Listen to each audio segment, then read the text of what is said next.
Here's our completed JouleRinger, the mini unit. Let's take and connect up the power supply now, and I'll just connect it up here. And currently I have connected to it only the oscilloscope, and it's across the LED in the back.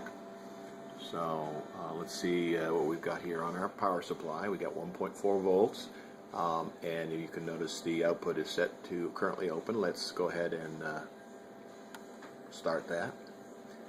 Okay, and if we come over here, currently our JouleRinger is out and ringing. Now if we take and turn the pot way down, you'll see that it gets a very blinking LED, and you can see there's still no current draw on there at all. So it's actually flashing. Now as we turn it up, you'll see it become more stabilized until all of a sudden it will take and stop flashing, go solid, and become very bright.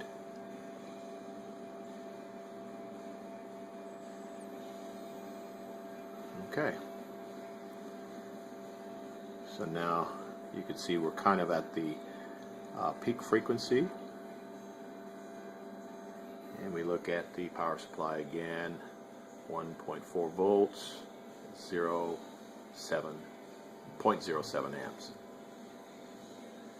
Okay, now look at the oscilloscope, and you can see the pattern there, and we're currently triggering at 4.3 volts. If we want to go up to see what the spike will be, let's move the trigger up a bit.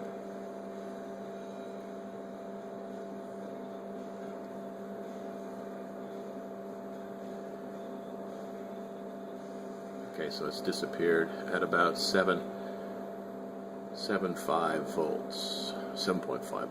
There we go. Okay. Let's go back down to about 5.5 volts, and let's turn off the power supply and just hook up a regular battery to it and see what it does. Okay, so we have our regular battery here. Let me see if I can do this.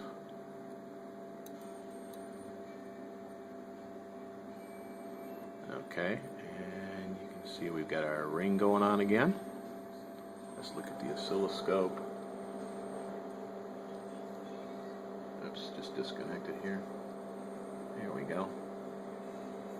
And again, we have our pattern there, slightly different based on the fact that we're using a battery as opposed to a regulated power supply. And the jitter is probably my hand not holding the connectors correctly. There we go.